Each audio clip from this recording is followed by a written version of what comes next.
Oho. Taigi va tokie stebuklai. Prašau, pabandykite. Čia papylė turbūt man visus gintarus. Tikrai ne. Ne? Čia akmuo. Aš geriau atrinksiu akmenis. Gerai, taip, akivaizdu. Akmuo. Net ir čia gintaras. Čia suabejojau, kad iš vis plasmasiukas man pasirodė. Taip, atrodo kaip plasmasiukas stikliukas, bet iš tikrųjų yra gintaras. Čia atrodo kaip akmuo. Akmuo. Be abejo, tą juodą gintarą, kurį jūs dabar ką tik laikėte savo rankose, dažniausiai žmogus ir neatskirtų pakrantė, kad tai yra gintaras.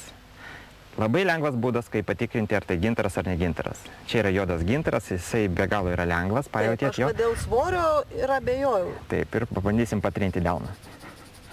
Šilta darosi. Šilta, ne? Apie šitą trinimą irgi pamenu. Ir pavastykit dabar.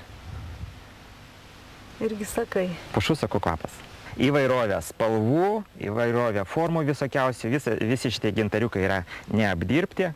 Vienintelė tokia saga pakliuvo tiesiog suradau, kad jinai tiesiog žmogaus rankų be abejo darbas, bet būna tokių visokių dalykų pasitaiko, kad ir jūra išmeta.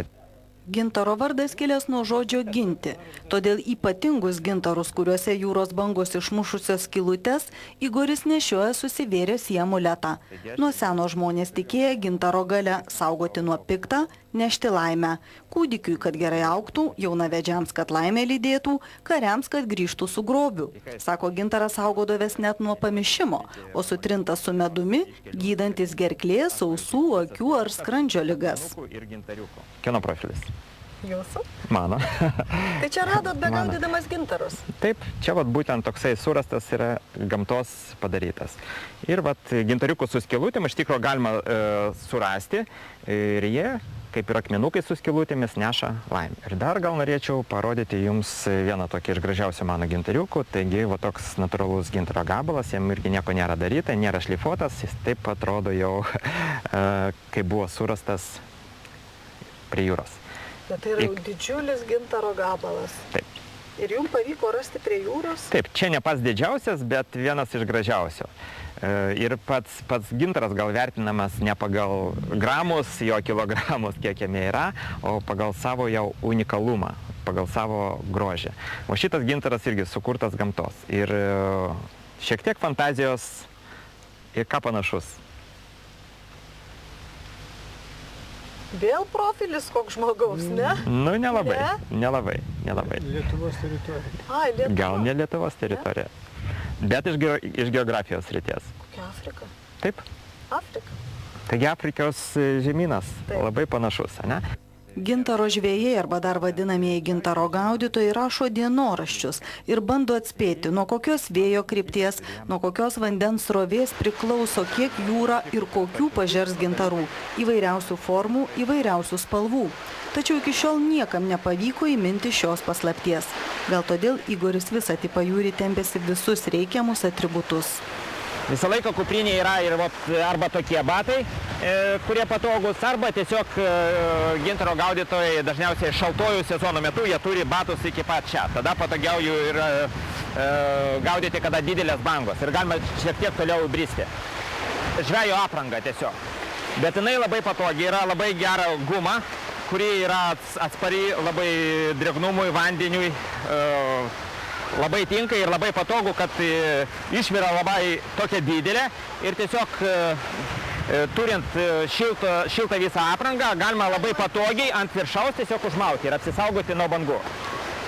Be abejo patogiau, kad būtų aukšti batai. Tiesiog stovint taip arba šonu, arba tiesiog kaip bangos didesnės, pakišam graibštą prie tų šiukšlyčių.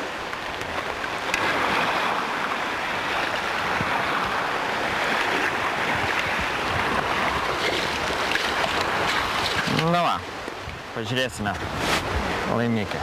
Taip ateinam į krantą ir viską, ką sugavom, tos šiukšlytės, visus tos pagaliukus sumetam ant kranto ir tada pažiūrim, pabandom surasti, kas yra. Ir vienas iš požymių, kad meta gintarus, būtent po tokią vandenyje kunkuliuojantį tokią juodą dėmė, su šitokiais pagaliukais, su žuvų likučiais. Ir jeigu matom, kad kirai, pavyzdžiui, skraido virš tos dėmės ir nardo iš viršaus puola į tą dėmę, tai jie ten maitinasi. Tai va, būtent vienas iš požymių, kad ten yra šiukšlyčių su krevetėm, žuvytėm ir taip toliau, ir yra ir gintarų toj krūvoje.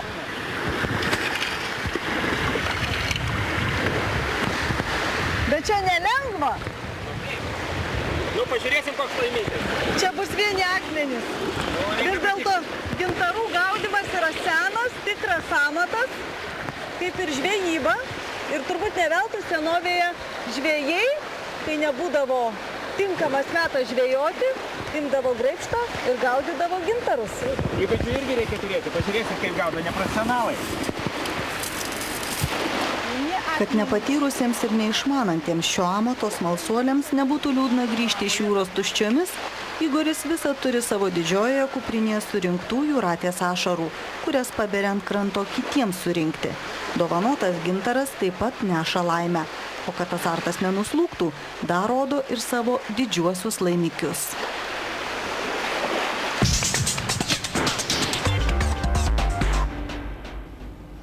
Šiandien viskas, smagu, kad buvote kartu, susitiksime lygiai po savaitės. Geros jums nuotaikos, gražių dienų ir iki pasimatymo.